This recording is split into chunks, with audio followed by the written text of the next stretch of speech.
everyone, Therese here. Welcome to this week's Karma Cards. The message that's coming through today was really actually inspired both by my team but by a friend. And what we were talking about was our self-care routines, the things we do to stay in touch with ourselves emotionally, mentally, spiritually, and physically. And what was coming through was that there was too much emphasis on what I call shoulding, like don't should on yourself, right? But here's what happens. We have a practice that we get into, and we're doing it because this practice is helping us improve our life in some way. Either it's creating more peace, creating more openness in our energy, maybe creating more nurturing, more balancing.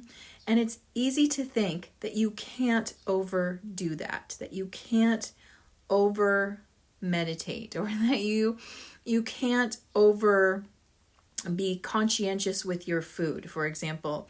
And we were just talking about a couple different ways where you can go into an extreme. And so the reminder this week is everything in balance.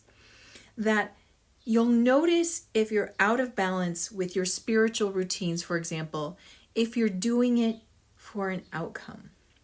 So if your meditation, for example, becomes about trying to draw something into your life, like you notice that when you sit down and meditate, you clear your mind, you open up your energy field, things are coming into you, and that feels really good. So there's the payoff, right? There's the dopamine hit. So then you go back and do it again and again, and then it becomes this thing that you have to do. You have to do it in order to get X. So let's say you're meditating and opening yourself up and it feels really good, and then abundance is coming in. So now you have to do it to get abundance. Well, that's the red flag right there. When you believe that the practice you're doing is creating the results in your life. Now the practice helps you create the results in your life. But who is the real source of power? Is it the practice, or is it you? If you find yourself giving your power away to something that you're doing, even if it's super healthy, that is a type of power leak. And then you become sort of chained to the practice. The practice is doing the work, not you. What you want to realize is that there are times where sitting and meditating for 30 minutes a day for days on end is actually appropriate. It's actually what's called for. It's rebalancing you, it's recalibrating you, it's opening up your centers, it's helping you hear. And then there are times where you're forcing yourself to do it because that's the right thing to do. And that way the practice is leading you rather than you leading the practice. And so I want to bring this to our awareness because it's so easy to fall into these traps where we start becoming systematic about how we're approaching our life rather than recognizing that part of life is being adaptable. Part of life is being in the flow, and flow doesn't always look the same from day to day. If it did, then doing it every time the same way would always work, and it doesn't.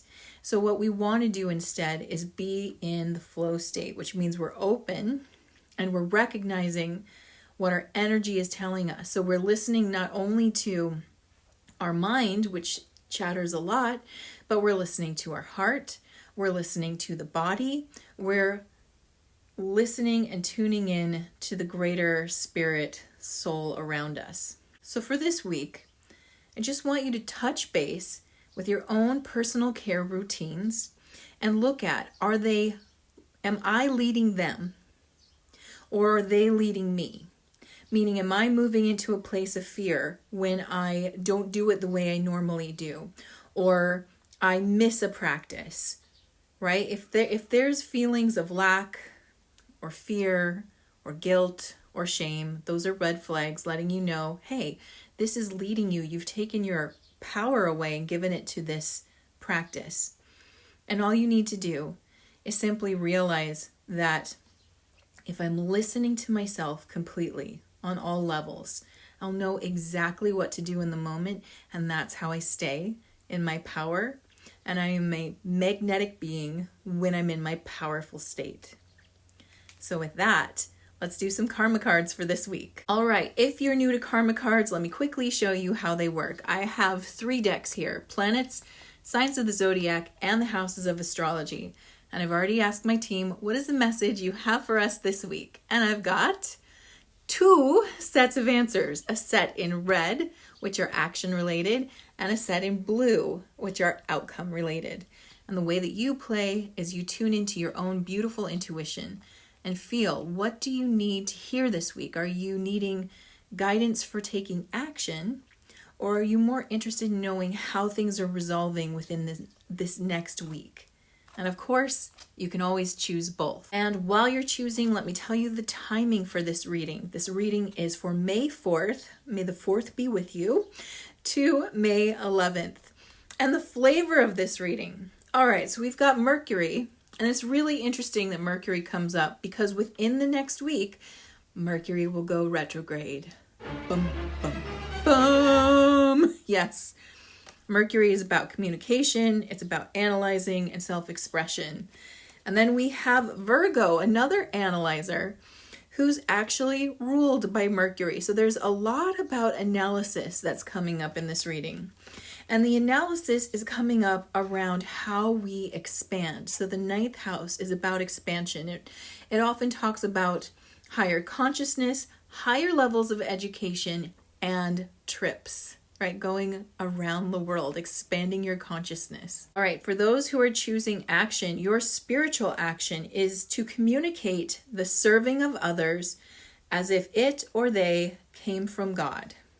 Well, it does. I mean, the serving of others, right? So service to others, obviously, that represents the positive polarity, and that puts us as close to oneness. It is oneness that you can get. So when you recognize that you're here to be in service to something greater than yourself, you are service to others. And so remember to communicate that. So we're meant to communicate, express our desire to be of service to each other as if it came from God, because it did. That is the closest you can get to that oneness, unity energy. And when you're in service to others, you feel it. It's something you can't put into words, but when you're there, you feel it with every cell of your body. Mental action at this time. Analyze the details of philosophies and the laws involved. So when we're looking at the 9th house, philosophies and the laws involved, I believe this is talking about the karmic laws involved. So the karmic laws came up during the last new moon spirit circle. And what they were talking about is that the universe is a paradox, right? And all paradoxes resolve the higher you go in consciousness. It all makes sense. But from this level, there are some things that are paradoxical. For example, the laws of karma are fixed. They are unchangeable. They are the laws of karma. And these are laws like, the law of cause and effect, the law of action. And there's, I think, like 12 or so laws of karma. You can look it up, laws of karma. These are fixed. They're never going to change. Yet, the energy is in a changeable and mutable state. So it works like a cycle, right? We have the up part of a cycle and the down part of a cycle. Ebb and flow, give and take. This means changeability is always happening. So what it's asking you right now is what it asked us on the new moon, which is to get in touch with this paradox that there are some things that are fixed and unchanging, and yet there are aspects that are always changing. And that actually fits really well into this week's message. There are some things that are fixed, like your personal power is your personal power. That is fixed. Your connection to source is your connection. It's fixed. And yet how you are going to experience or express it is changeable. And that's why you want to listen to your internal guidance and know whether today, if meditating is going to get you into that sweet spot where you feel your deep connection, or is it taking a nap or going out for a walk in nature, or my personal favorite, sitting there and just spacing out. So not meditating, but just being, right?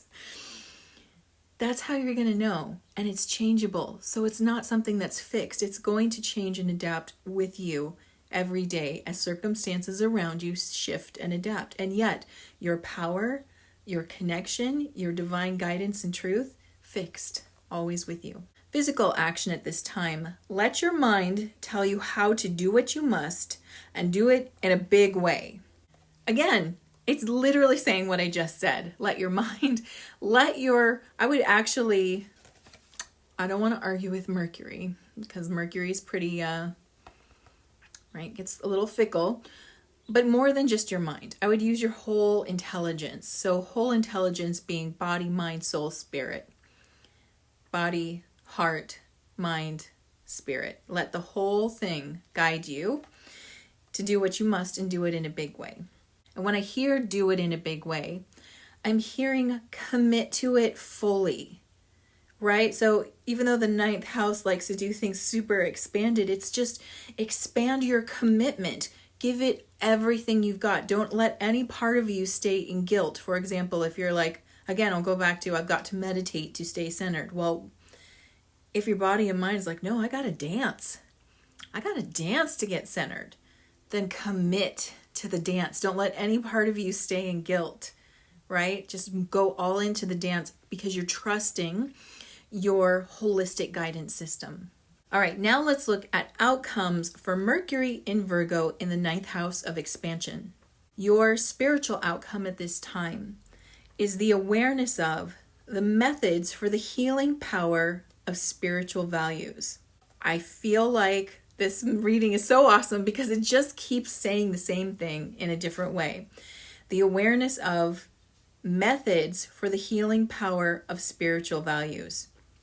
So again, the spiritual values, you could tie that to the karmic laws. That would work. Spiritual values, of course, are your own. You can also, follow your own intuitive guidance for morality and ethics. Those are spiritual values. But the methods for the healing power of these things, that's where the flexibility is. And that's what the point of this message is this week, is recognizing that not every method works for you every day. There are some days, for me, for example, yesterday was a nap day. I had it on my list to meditate and tap and do all these things, but when it came down to it, the thing that all of me wanted the most was to completely rest, to just stop and fully let myself rest. So that's what I did. And I got the energy I needed to keep going and do what I wanted to accomplish. Today, the energy was very different. I did all the things I love to do. I did my yoga, I did my tapping, I did my meditating. I'm going to go for a walk. I have way more energy. But that's because I'm surrendering to the internal holistic guidance I'm going to. And it is healing, right? It's creating that healing. It helps me feel more aligned with myself. Now, what is tomorrow going to bring me? Well, I know what I've got in my planner, but we're going to find out, and I'm going to show up to the moment, and I'm going to surrender to whatever change or adaptability I'm being asked to have. I'm going to listen and let myself lead me where I need to go to create the really strong connection that I created today by doing all my favorite things. And that's what it's asking you to do. Be a little more flexible in how you're approaching your own healing and your own alignment with your spiritual values. Mental outcome at this time. Many thoughts about or from the analyzing of long-range thinking or travel. So, when I hear this, and with all that it's talking about the spiritual aspect and the higher consciousness, I really feel like they're asking you that there's going to be a lot of analyzing around where your consciousness is going, like, right, ascension, new earth. Where are you expanding your consciousness to? So this is going to be a time period where there's actually a lot of contemplation or deeper thought about what those words mean to you. Expansion, new earth, ascension, expanded consciousness. It's not so much about knowing, but really sitting with what you've heard and letting it unpack for you. Letting your own intuition, your own intelligence show you what that means to you. And there's going to be a lot of thoughts and ideas coming up. That's what it's saying. So Mercury is going to be really active and you're going to be really introspective.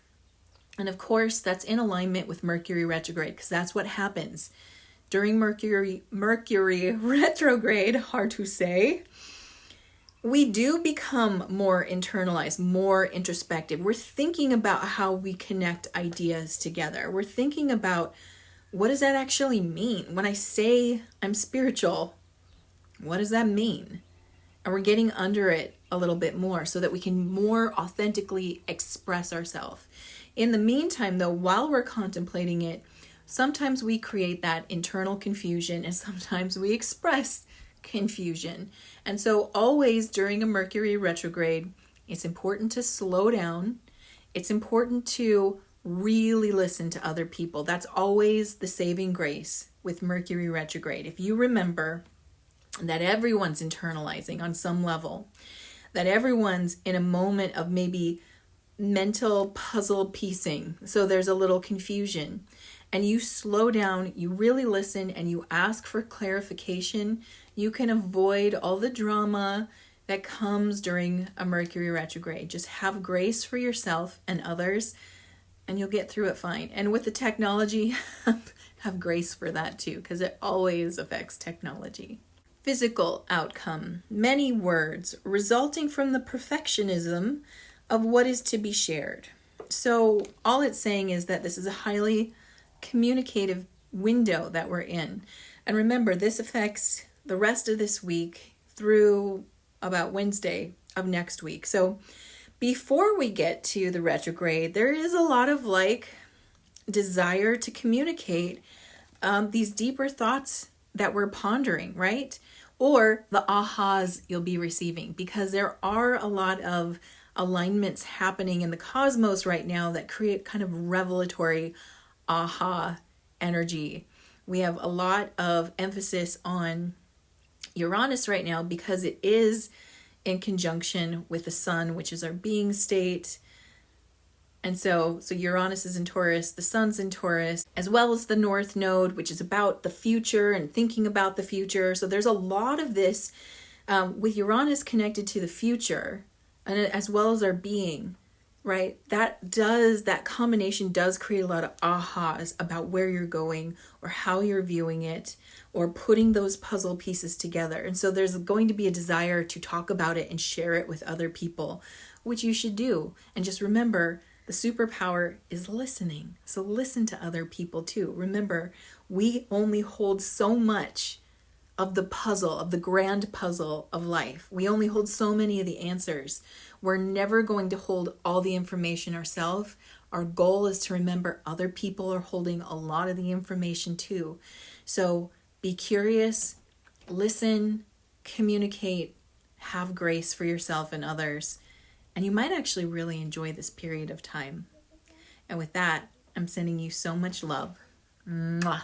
Thank you for watching. Subscribe now and hit the notification bell so that you know the next time I release a new video. Until then, stay magical.